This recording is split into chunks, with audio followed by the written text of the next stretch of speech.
This was from Jane. How far are you willing to travel, and what do you charge if you have to travel further than that X number of miles? Okay, Jane. What I have answered this question before. I have been willing to drive about 30-40 minutes from, like, in a radius around my area, and for me that works well because I do not live in a huge city, but I live kind of like in a cluster of like medium-sized cities, and I have gotten a lot of business from a city next to mine that has like no organizer options. Like, that's just not a thing there. So I'm willing to drive to them, like, no problem.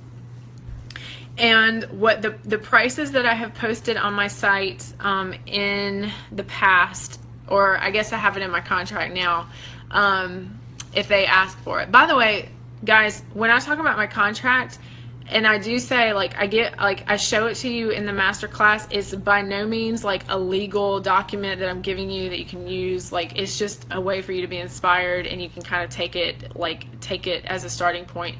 But I personally send like my information document that has my prices, my like super detailed, the way that I work with people, and the terms of getting a refund, like all the things that we talked about. I put that all in one document. There's not like a pricing brochure and then a how do we work together brochure and then a contract. Like, it's not all separate. It's just one document. The reason why is because these people are disorganized. They only want one thing to keep up with. So I send it to them all at once. It has every bit of information they could possibly need, and on the last page they sign it and give it to me when they are ready to book me. So in my information document / contract / everything document, if I travel beyond the radius, I generally quote them a price that is about 50% of my normal hourly rate. So that would be $50 per hour that I need to travel, further than the 45 minutes that I'm willing to drive. So I feel like that's fair. I mean, you have to be compensated for that time, because that's time you could be working with other organizers, but you are working, for them. So that feels right to me. Candace says, what is your process for the sale part of the sale?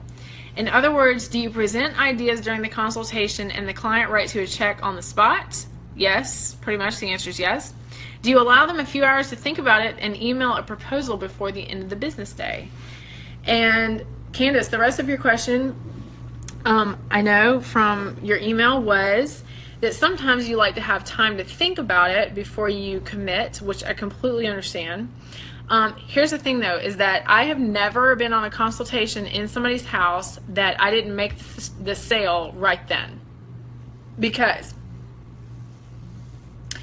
generally, these people have needed help or wanted help for so very long that by the time that they have actually committed to you to come to their house for an entire hour, and they haven't flaked out on you, and then you come to their house and you give them ideas during their consultation, which they clearly are not going to do on their own, or they would have already done that, and then you are offering them, like, they already know what your pricing is because you've already posted on your website, and you've already had the phone consultation with them where they know that they love you, and then you're already in their house and you're like, okay, are you ready to make this happen or not? Like, they're not going to still say, like, let me think about it. They're generally to the point where they're so ready to have a solution to their problem. They're just like, yes, and if they want to book you on your very busy calendar, which you need to make it clear is very busy, then they're going to have to go ahead and sign up for your package, and then that way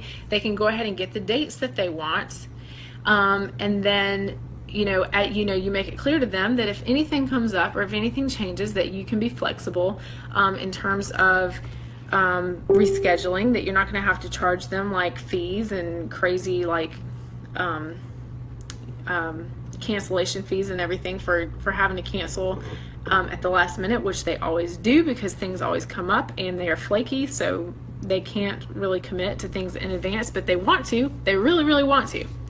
Okay, So in terms of the sale part of the sale, I take checks and I take credit cards. I have taken cash like once or twice, and I understand there's some, some people in some states might have some issues with that, but like literally once or twice I have taken some cash and it's not been a big deal.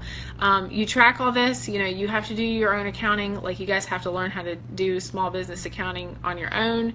It's not something I can train you in, but the sale part of the sale is the best part, because that's the part where you make the money. Like, they are making the commitment by paying you the money. So it's very symbolic, it's very important, it's a very big deal. It changes everything for you, because when you start making money doing something that you are so good at, and you feel confident in repeating that process with more and more clients, then you are in business and you are profiting from your natural skills. So it's a big game changer in terms of, well, obviously your business, your cash flow, very important. Once you are making money, then you can decide like what you want to invest in your business. It changes everything. Then that's how you grow. So yes, so you asked, do you let them have some time to think about it and then email them a proposal? I do. I do always send them like a write-up of what we talked about during our consultation, but I don't,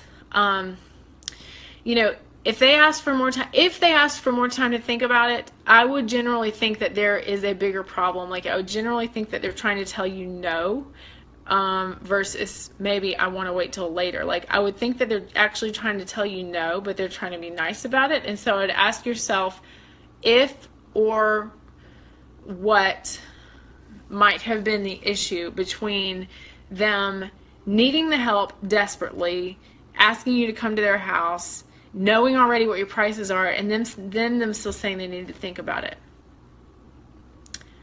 I think you need to ask yourself maybe what they really meant by that.